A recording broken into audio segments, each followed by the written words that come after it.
Well, shit. Here we go again. Genuinely didn't think I'd ever be back here making another video, but I wanted to talk about this. I wanted to kind of get this off my chest and some things that I've been learning and looking through.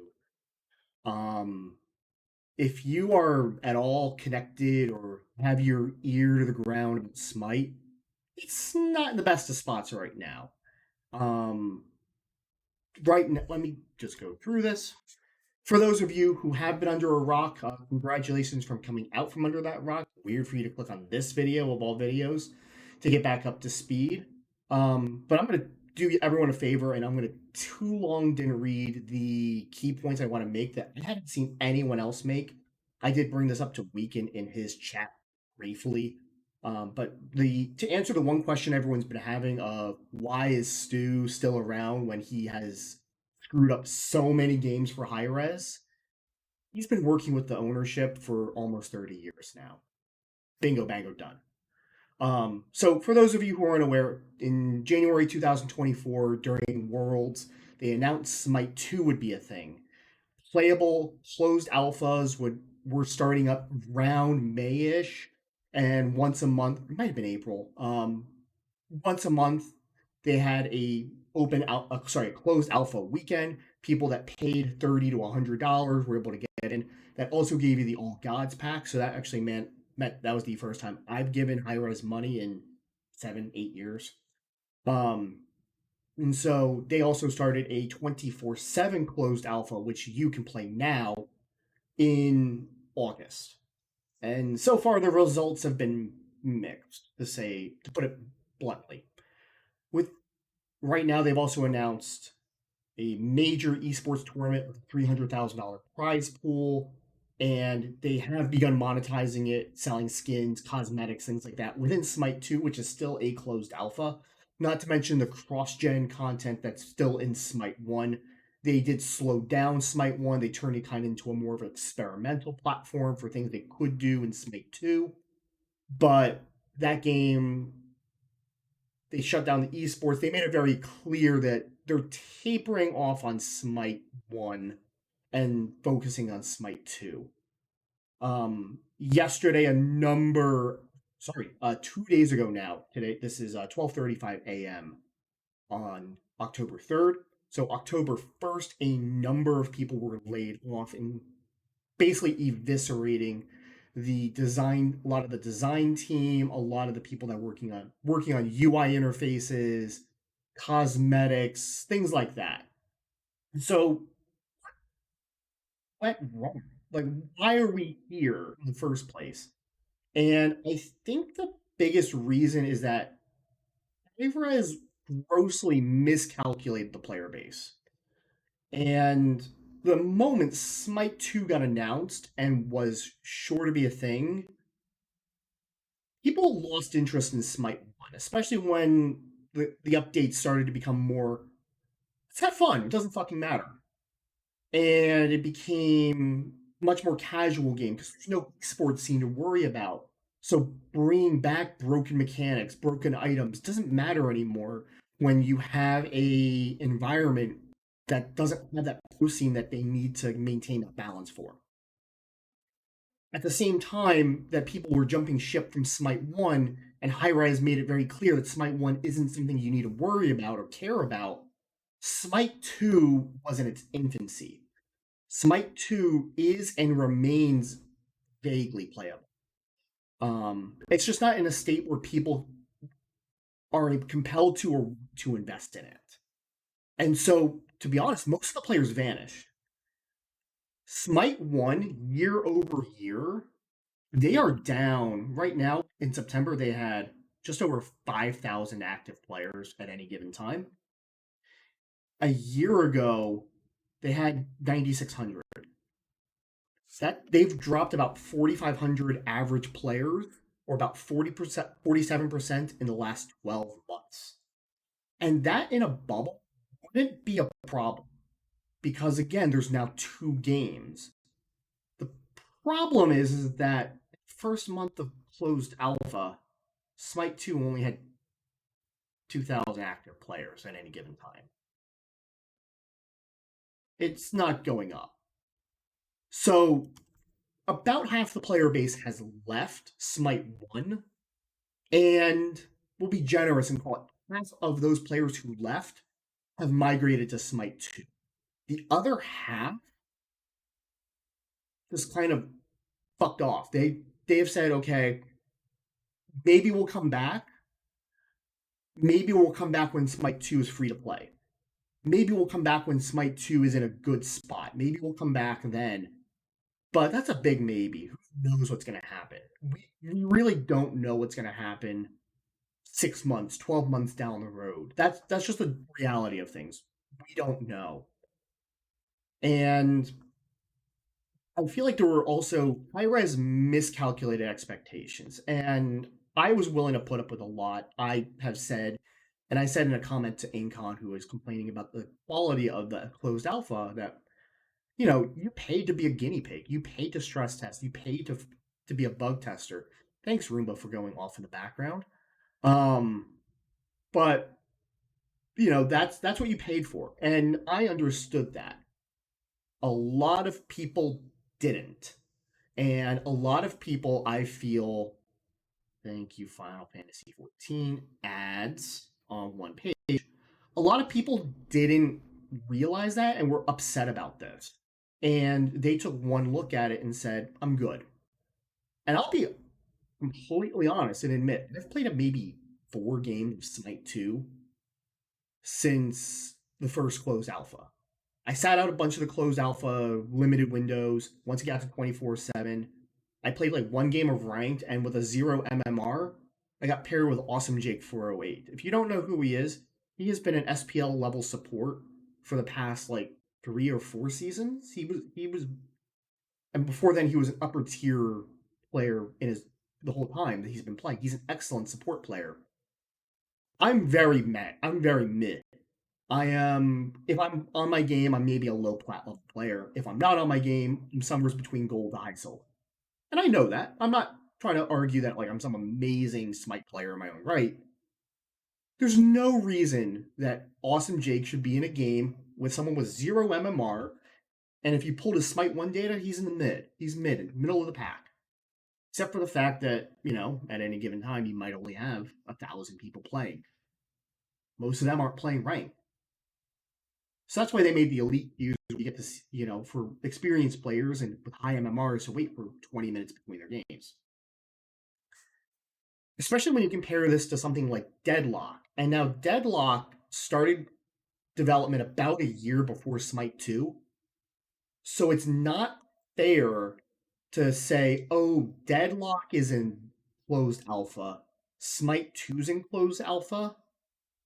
Why is Deadlock so much more polished? And it is. But Deadlock's got 12 months on Smite 2. You're not going to compare the development of a 2-year-old to a 1-year-old. No, I haven't had kids in the time since I've last made a YouTube video, but the point still stands. But the fact that we're seeing something so blatantly glitchy and buggy being advertised in the same breath as something like Deadlock, which has some room to develop and is going to have a road ahead till it's a final product, it's miles ahead of where Smite 2 is right now. So I think that's been one of the biggest problems.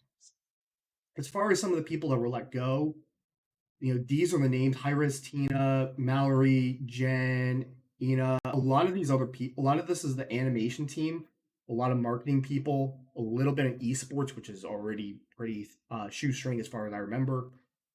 A lot of these are people that have been with Hi-Res for a long time. They are some of the original crew as the game started growing.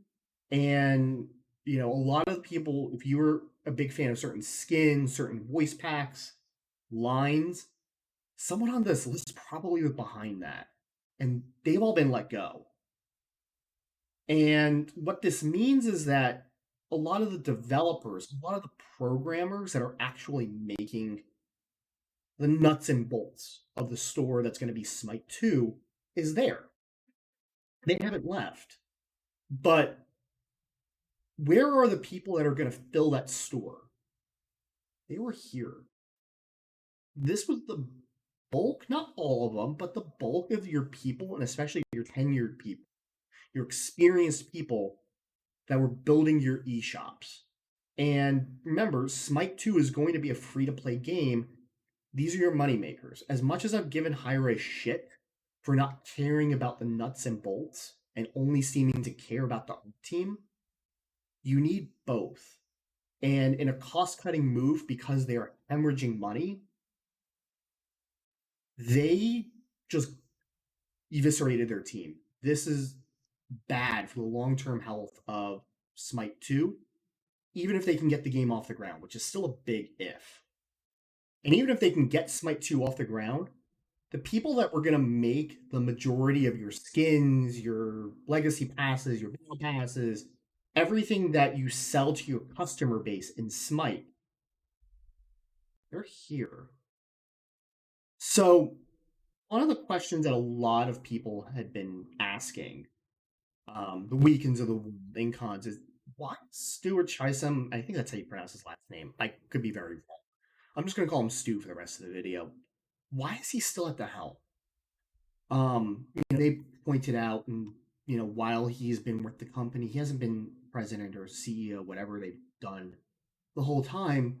But they have global agenda, Tribes Ascend, Jetpack Fighter, Paladin, Smite Rivals, Hand of the God, Paladin Strike, Realm Royale, Smite Blitz, Rogue Company, Prophecy, Knockout. There's also there's another Tribes property or Star Siege property. It was supposed to be like a take on Escape from Tarkov that went under. So this is 14 different projects that have gone varying levels of tits up, not including Smite. So that's 15 different projects. Most of them have been dismal failure. I wanted to touch base on this, and you guys will get to see my Reddit identity now. I don't really care. I never meant for it to be private. What wound up happening is that I made a Reddit account for Dan God of Thunder, and no joke, I don't remember the email it's attached to, and I don't remember the password. So they brought up a bunch of them. So there's all of their mobile games. So that is 5 mobile games that they loaned out the IPs. They didn't actually make them. They had a couple people from Hi-Res who were kind of, social media managers attached to the project, but it wasn't in-house like Paladins, like Realm, all of that. It wasn't the same thing. They basically just said, go ahead, make the game, get us money. I couldn't tell you if they're profitable or not. I can tell you for certainty that they didn't lose much, and it wouldn't have changed the fortunes of Hi-Res either way.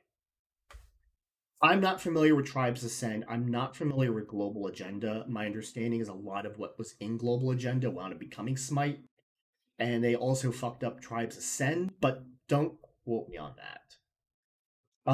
Hi-Res, their first killer app was Smite, and for years, for the last couple of years, they've been trying to come up with a new killer app, but they keep shooting themselves in the foot. DKO and Rogue Company had issues. I think DKO pretty much imploded on the launch pad.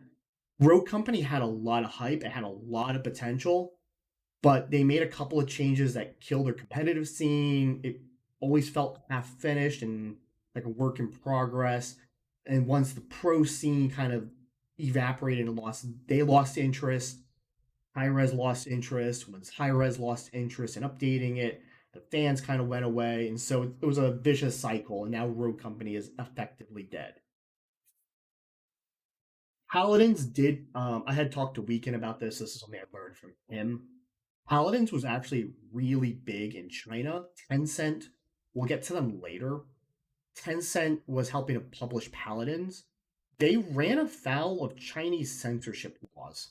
So in 2016, they launched Paladins through, and I don't know the specifics of it. It's whatever the name of whatever the launcher for China is, and they control what games can be published. Paladins got banned off of it for gore, for lewdness, and whatever, which is really strange because Overwatch was fine. And I don't know what that was, but I think ultimately Tencent didn't care enough about Paladins to fight the Chinese government, and Blizzard had the resources to fight and allow it to stay on the game store. I think that's ultimately what happened. But even not factoring in China, and allegedly, according to Weekend, I don't know if he's right or wrong, and he doesn't know if he's right or wrong. He thought there was hundreds of thousands of people that had been playing Paladins. We don't have a way to find out. We don't have a way to corroborate that. What I do know is that Paladins had a one of their open beta patches, OB64, which changed the way the game worked. So if you hadn't played Paladins, Paladins was like Overwatch, but you had cards that you purchased that changed your character. Some like changed how your abilities work, and some of them it's actually what they were kind of doing in Overwatch 2 now for their stuff. Um, some of them gave you more DPS, some of them, you had a bigger magazine, some of them maybe had like a smaller magazine but more damage, sorts of thing. And so it really could change the way your characters played. Paladins at the time had about 39,000 players on Steam. Smite 1 has never broken 32,000. So at the time, Paladins had more players than Smite ever would have, even during the pandemic. And what wound up happening was a lot of the players for Paladins were from countries, Latin America, Eastern Europe. I know there was a big Russian contingent, and they were mostly playing Paladins because they wanted something like Overwatch. But remember, Overwatch 1 cost $40 to buy the game. Then they had the microtransactions. So that was just too big of a barrier. So even if Paladins had twice the player base of Smite, might be true. I know it was much bigger than Smite's ever was, and much bigger at the time. The revenue was actually small. Having to talk to some people that within high res, they weren't making as much from Paladins, even though Paladins had players. And the revenue per player wasn't in the same galaxy.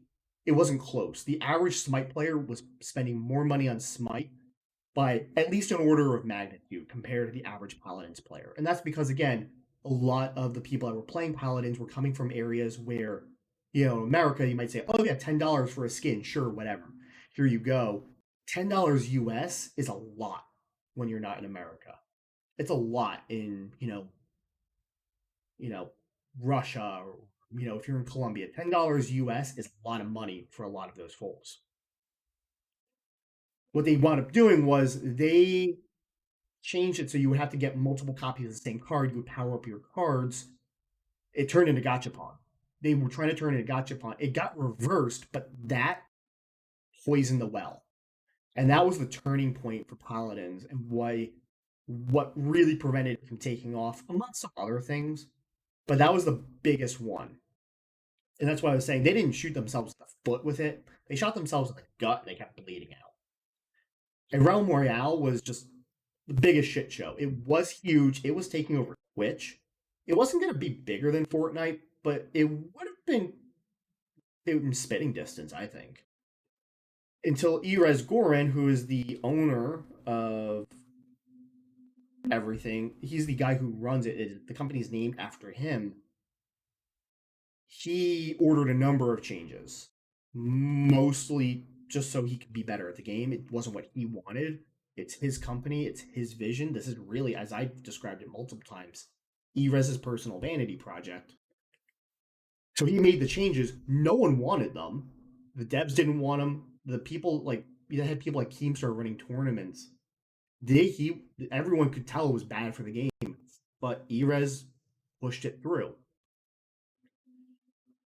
So, but under all of this, getting back to the point, Stewart has been there the whole time. And, people are saying, like, oh, well, if this happened at Activision, Blizzard, or if this happened at EA, if there were this many failures and so few successes, the CEO's head would.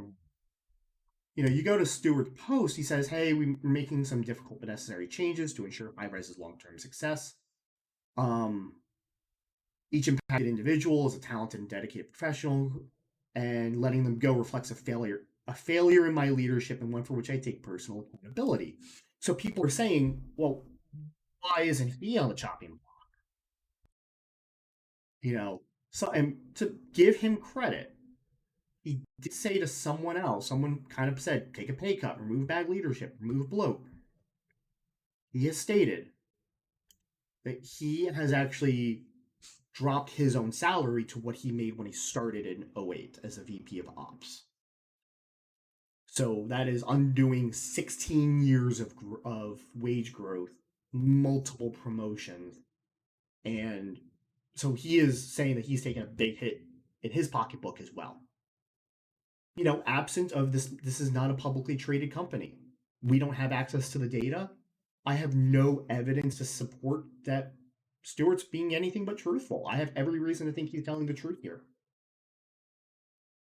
But about that private company thing, what you have to realize is that EA, Blizzard, Microsoft, Sony, even Nintendo, they are all publicly traded companies. They answer to shareholders. When you see things like a hostile takeover, corporate raiders buying up stock, Warren Buffett becoming an investor, activist investors, or to be used as a pejorative term, corporate raiders, when they get a big chunk of the company, even like 10%, that's enough for them to start making moves on the board of directors and all of that. This is not the situation with Hi-Rez. Hi-Rez is a privately owned company. There are three owners. Well, Stewart again. Tencent is a pretty silent investor, and they trust the entrepreneurs. We have no other investors outside of the original founder and CEO chairman. So let's talk about those guys. Um, so Erez Gorin is the founder of Hi-Rez. He started in '05. He made his big move back in 1985 with Radiant Systems Incorporated. I'm really not going to go into it. I don't even know the full details of what Radiant Systems does, but he made his fortune when NCR Corp acquired them back in 2004.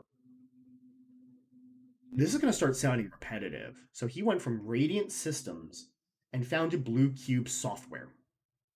Blue Cube Software eventually got acquired as well, and that's when he moved on to founding Hi-Rez Studios.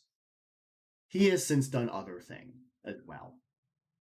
But he went from Radiant Systems to founding Radiant Systems to founding Blue Cube Software, founding Hi-Rez Studios. The other person who founded it with him is Todd Harris. Todd Harris was a managing director in charge of product development with Radiant Systems. He came from NCR apparently, which is interesting considering NCR would wind up buying Radiant Systems. But he joined in 1996.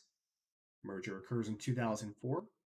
He comes with Erez to Blue Cube Software.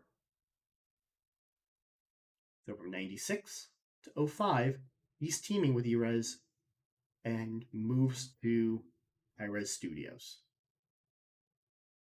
Now let's take a look at Stewart. Stewart was working with Radiant Systems, also worked with Red Prairie. Red Prairie was the company that wound up acquiring Blue Cube, if I'm not mistaken. All right, actually, led efforts to integrate Blue Cube and Red Prairie acquisition. So he's worked with them there. Then he moves on to Hi-Rez Studios. Allegedly steps down. I don't know the full details of that. It's very recent. It could be for him to try to avoid certain things. Not my point.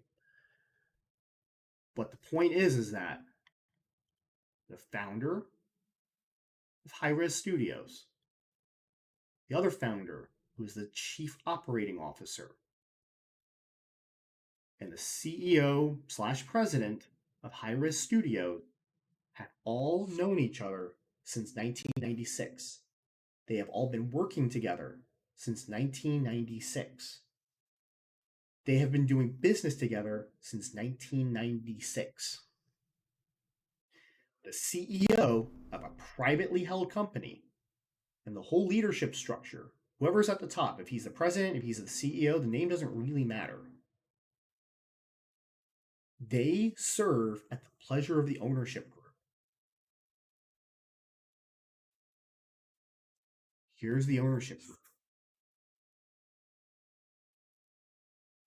It's just 3 people, and Tencent doesn't talk. So if you want a conclusion for why does Stewart remain, it's really simple. He keeps the ownership happy. He keeps the ownership. Yes, I know I'm waking up in 7 hours. Thank you. He has been working with them for nearly 30 years. He has been working with the ownership as long as longer than most of you have been alive. He has their faith, their trust to run their vanity project. There you go. Night, everybody.